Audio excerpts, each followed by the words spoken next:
Sejong, would you give everyone gonna help her out, Todd? Oh, sure. Appreciate it. It's salt dough.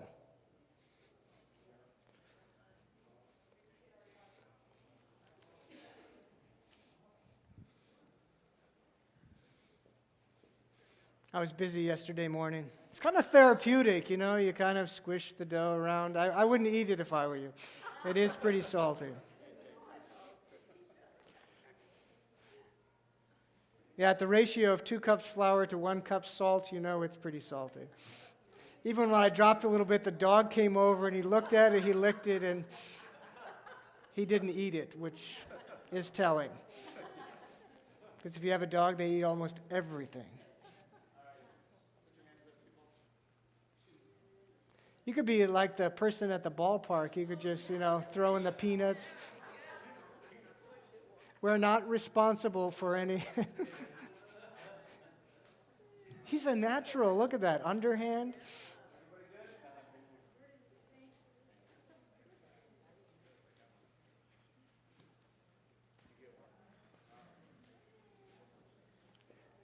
So you can play with that a little bit as we talk, and as we go along today, you'll see some of my creations. I not only made the dough, but I made some artistic creations, or a lack of artistic creations. I'll let you be the judges. So I want to begin with the question, what is it that you want for your children and your grandchildren, nieces and nephews?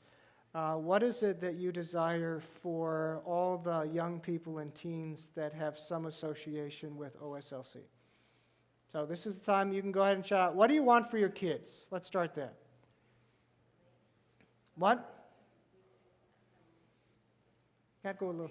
Salvation. Okay, we'll check that one off. Is that all you want for your kids? I want them to remain connected to church after they go to college. Okay, so ongoing relationship with the church here or elsewhere.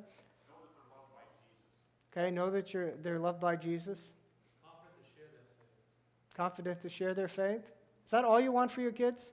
Excited to come to the underground. Excited to come to the underground. Bring their friends. Honor your mother and father.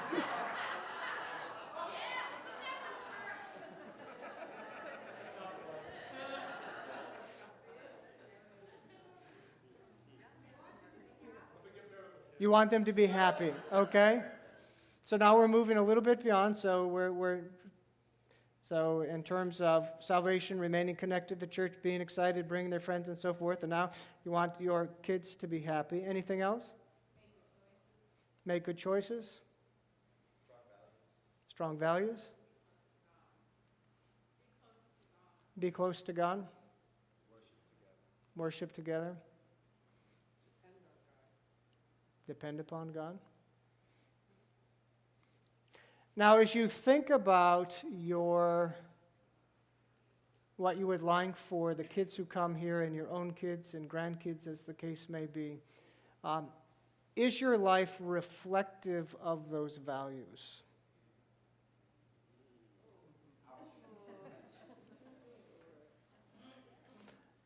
We talk about, priorities, okay? You can't see, but he's trying to remove a sliver. He's trying to remove a sliver. Some of the things that weren't brought up, we're going to bring up, but we talk, this is like the religiously correct talk, just as there's politically correct talk, there's religiously correct talk. And so we say we want our kids to be closer, and we want our kids to make wise choices, and we want them to have, and then we have to say, well, what are we doing as a congregation, and what are we doing as individual families that by the grace of God, these things might be realized?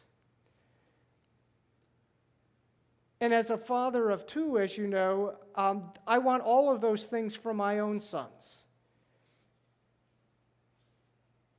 But those aren't the only things, the only priorities any of us have for our own kids. I was thinking about it in terms of what is one of the things, here's one of my creations. That was the easy one. Don't we want our kids to have a good education? I mean, isn't that one of the things that we strive for? And if our kids are not doing well in a certain place, then we find them another place, we get them a tutor, we sit down with them. I mean, we move heaven and earth for our kids that they might be well educated. And it's a worthwhile enterprise.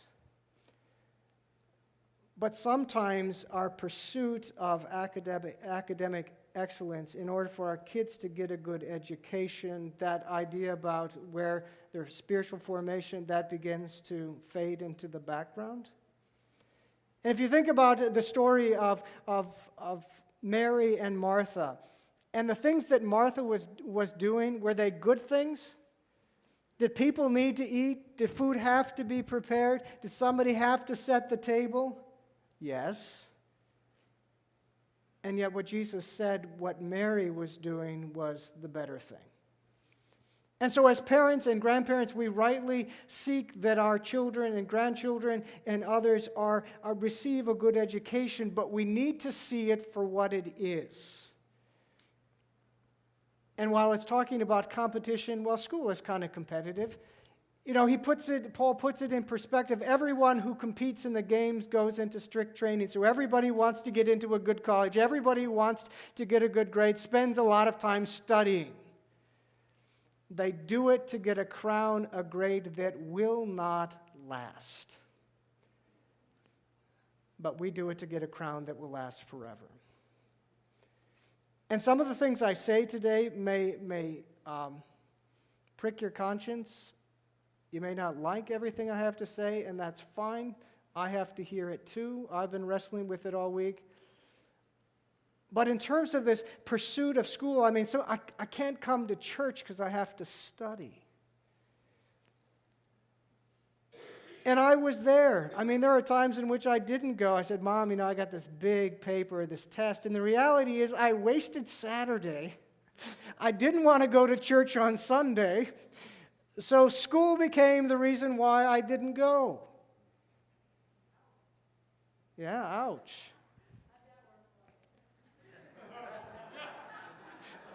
I'm still doing my penance, can't you see? I got to spend all day every Sunday at church. So be careful. So that is one of the things we pursue, but in the pursuit for our kids to get good grades, are we in some way undermine their spiritual formation? The second one, sports. That's supposed to be a trophy, by the way. Hey, it's the best I could do. Don't judge. I love sports, and I'm grateful that my boys play sports. But I think all of us recognize that sports have, in so many ways, undermined the spiritual formation of countless children. It has become, in our society, an idol. I mean, even this morning, although he's coming later, Micah took part in his first mini triathlon. You know, it's like, Dad, it's like, at least he's coming to church later. And I think in terms of our children being well-rounded and our grandchildren, they ought to participate in sports. There are many good things that come out of sports in terms of leadership, working with a team, dealing with adversity, all those sorts of things. But we still need to see them for what it is. We need to see it from the eternal perspective, as Paul writes in his letter to Timothy. You know, for physical training, sports are of some value, but godliness has value for all things, holding promise for both the present life and the life to come. A good thing, but not the best thing.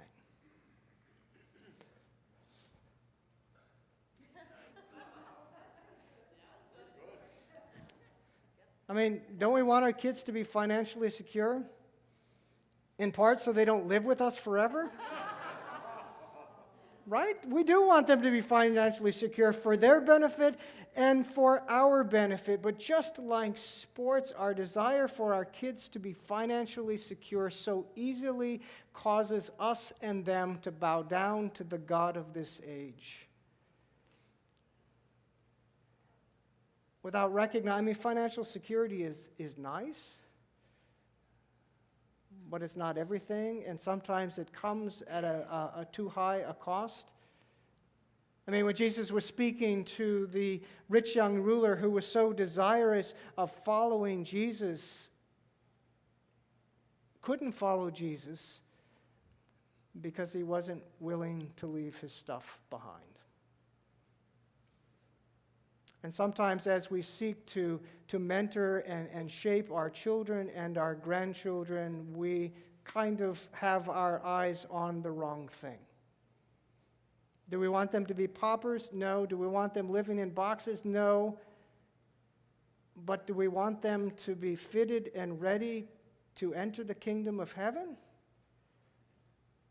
Absolutely.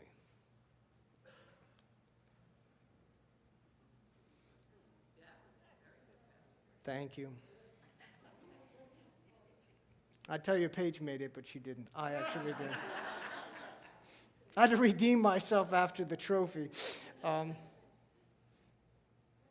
You've heard me say this before. So often, what do we want for our kids? We want them to be comfortable and safe.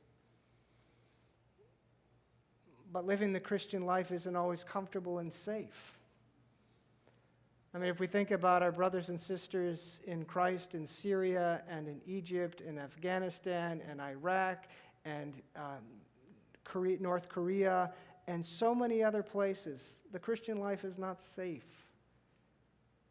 And again, sometimes in our pursuit and I don't know, has it gotten worse? I mean, we often talk about, when we were kids, we didn't have seat belts and we didn't wear, bicycle helmets and you got a cut and you wipe dirt on it and spit on it or whatever it was. I mean, who needs Bactine or anything else? Purell, come on. I mean, and so have we become so hypersensitive, that whether or not the Lord is the calling upon our kids' and grandkids' life is to serve the Lord, and we're like steering them away from that? Because maybe that life in the Lord doesn't provide them with the same comfort and security that some of the other vocations in life might have. And so as we think about our kids, I mean, what are we impressing upon their hearts? That the chief end is to be comfortable and secure? Or is the chief end to follow Jesus wherever it is that Jesus leads? Jesus looked at him and said, the one thing you lack, go and sell everything. My pea didn't turn out that well.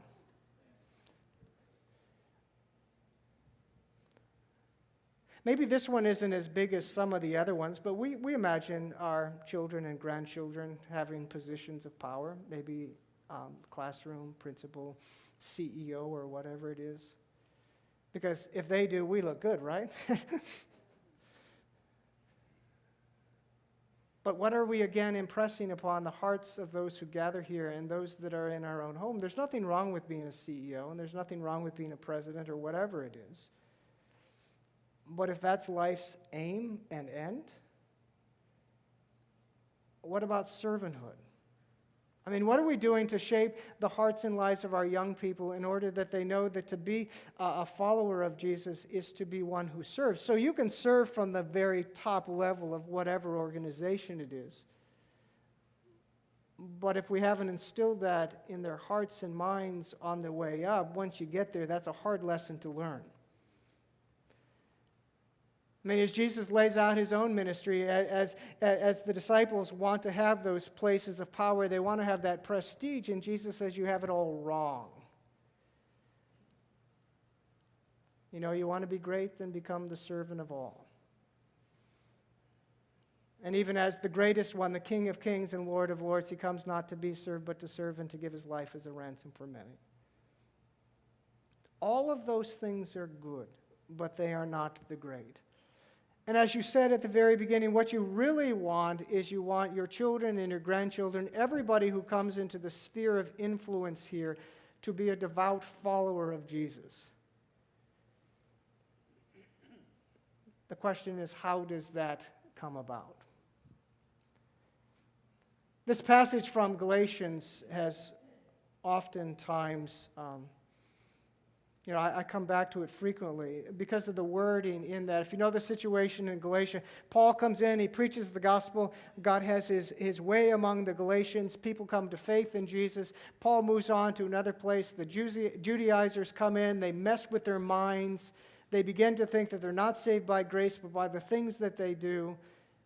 And then Paul writes in his distress, and in this 4th chapter, in that 19th verse, he says, "My dear children, for whom I am again in the pains of childbirth until Christ is formed in you." And so that clay that you have, what is it that you long to be formed in your children and your grandchildren? What is it that you long to be formed among those who inhabit this place? We can talk about, this is what we want them to be, devout followers of Jesus, but then we need to say, in the course of the week, or in the course of the month, or in the course of a year for us as a congregation, have we structured things in such a way that these things are actually happening? Finish the statement for me. And if you had a bad morning with your kids, maybe you don't want to answer that particular question. Children are what? A blessing, a gift. Entertaining. Children are entertaining. Yes, they are.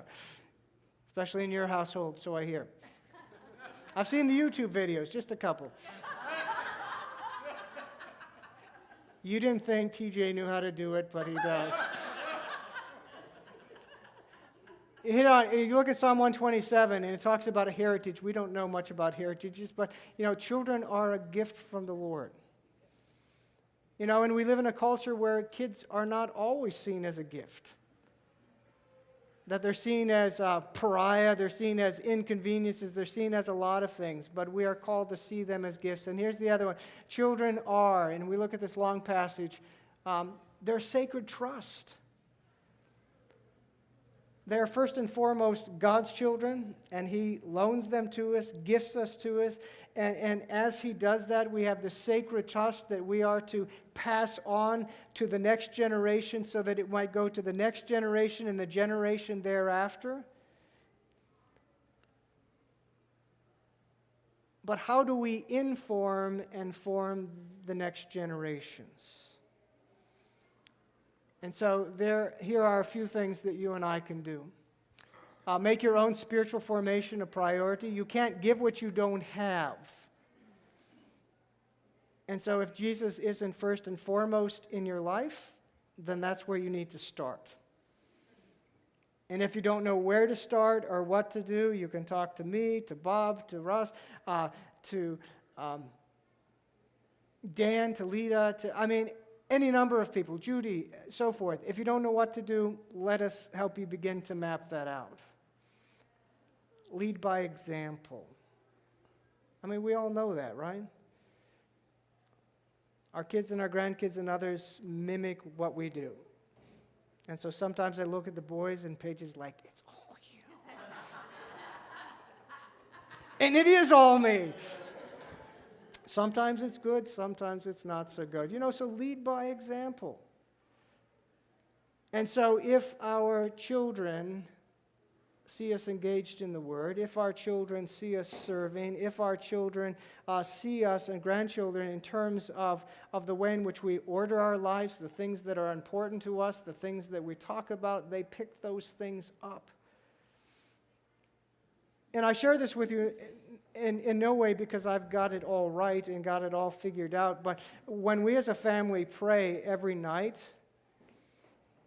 and as we read and then we talk a little bit about what we read in the Bible, and then we take turns praying, I start, and then it's Micah's turn, and then it's Noah's turn, and Paige closes it out. There is a way in which the boys pray that reflects the way in which Paige and I pray. Now, that could be a good thing or a bad thing. But for me, like many of you, I grew up in a household that beyond "Come Lord Jesus, be my guest, and now I lay me down to sleep," that was the sum total of the prayers I learned growing up. And they work until you're about 6, maybe 7. But I never had that modeled for me. And I still remember the first time, nobody likes to pray out loud, right? Most of us don't like to pray in front of other people because, my goodness, what do we say? I took a group of 20-some youth members. I was the primary leader. We went from Arizona to San Diego for this big retreat.